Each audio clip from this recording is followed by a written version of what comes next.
Bismillahirrahmanirrahim. Assalamualaikum warahmatullahi wabarakatuh. Innal hamdalillah nahmaduhu wa nasta'inuhu wa nastaghfir wa na'udzu billahi min sururi anfusina wa min sayyiati a'malina. May yahdihillahu fala mudhillalah wa may yudhlil fala hadiyalah. Assalatu wassalamu ala asrafil anbiya'i wal mursalin sayyidina Muhammadin wa ala alihi wa sahbihi ajmain, amma ba'd. Alhamdulillah, puji syukur atas kehadirat Allah Subhanahu wa taala yang telah memberikan kita nikmat kesehatan, nikmat kesempatan, dan terutama nikmat iman dan Islam. Karena dialah zat yang menciptakan matahari yang tak pernah padam, zat yang menciptakan lautan dan samudera yang sangat dalam, dan zat yang menciptakan insan-insan di muka bumi ini sebagai khalifatul alam. Salawat dan salam tak lupa kita curahkan kepada sang pemimpin umat, seorang pemimpin yang tak berdasi, seorang direktur yang tak bergaji, seorang perangkul yang tak pernah memukul. Bertitel Habibullah, berpangkat Rasulullah, buah hati Aminah, putra Abdullah, tak lain dan tak bukan Habibina wa syafi'ina wa maulana Muhammad sallallahu alaihi wasallam. Karena dialah Nabi yang telah membawa kita dari zaman kegelapan jahiliyah menuju zaman terang menerangnya Islamiyah seperti saat ini, minaz zulumati ilan nur. Pada kesempatan yang penuh mubarakah ini, saya akan membawakan satu judul ceramah singkat, yakni orang-orang yang lalai dari sholatnya.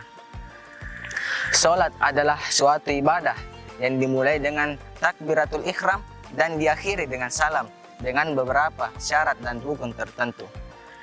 Sholat merupakan suatu pribadi atau individu. Dalam istilah fikih biasa disebut dengan fardu ain. Setiap orang Islam wajib melaksanakannya.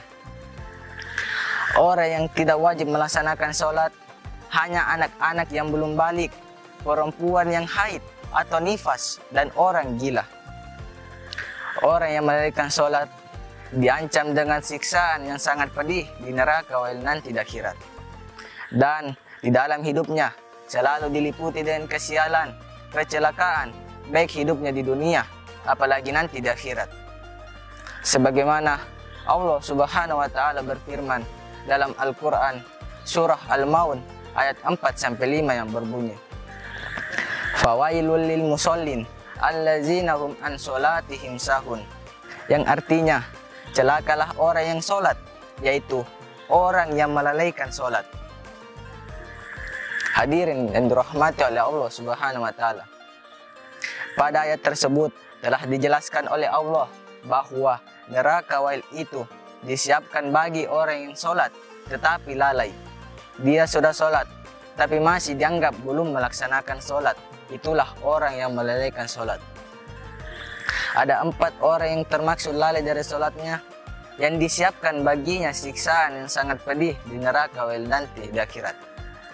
Dan yang pertama, orang yang mengakhirkan waktu sholat, menunda-nunda waktu sholat, bahkan tidak jarang habis waktunya buru-buru untuk sholat. Dan yang kedua, orang yang ria dalam sholat. Ketika ada orang yang melihatnya, berusaha memperbaiki sholatnya, bahkan kelihatan khusyuk. Tetapi kalau sendiri tidak ada orang lain, maka dia melaksanakan sholat dengan acuh tak acuh, bahkan dia tidak sholat. Bukan mengharapkan ridha Allah, tetapi mengharapkan ridho atas penilaian orang. Dan yang ketiga, orang yang terlalu cepat melaksanakan sholat, sehingga tidak sempurna gerakan dan bacaan sholatnya, tidak ada tumanina dalam sholatnya. Ada sebuah kisah yang menjelaskan tentang hal ini. Suatu hari Nabi melihat seseorang sholat tetapi terlalu cepat. Setelah sholat, Nabi menyuruh sholat kembali. Nabi mengatakan, irji fasolli fa innaka lam tusolli, yang artinya kembalilah sholat karena kamu belum dianggap orang yang telah melaksanakan sholat. Dan yang keempat, Orang yang termaksud lalai dari sholatnya adalah orang yang tidak khusyuk dalam melaksanakan sholat. Ketika ia sholat, ingatan dan perhatiannya kemana-mana. Ketika ia sholat, ingatannya ada di pasar, di kantor, di depan TV, dan sebagainya. Bahkan, dia lupa bahwa dirinya telah sholat, sehingga tidak tahu berapa rakaat yang telah dia lakukan, lupa dan lalai. Hadirin yang dirahmati oleh Allah Subhanahu wa Ta'ala. Itulah antara lain orang yang termaksud lalai dari sholatnya, yang disiapkan baginya siksaan yang sangat pedih di neraka wail nanti di akhirat. Semoga kita tidak termaksud dari 4 golongan tersebut. Amin amin ya rabbal alamin. Mungkin inilah sempat yang saya sampaikan. Kurang lebihnya mohon dimaafkan. Jika ada jarum yang patah, jangan disimpan di dalam peti. Jika ada perkataan saya salah, jangan disimpan di dalam hati. Hidup sendiri tanpa kekasih, cukup sekian dan terima kasih. Abdillah bertemu Pak Topik, Pak Topinya pergi ke Sohwatul Isat. Wabillahi topik wa Sohwatul Isat. Summa assalamualaikum warahmatullahi wabarakatuh.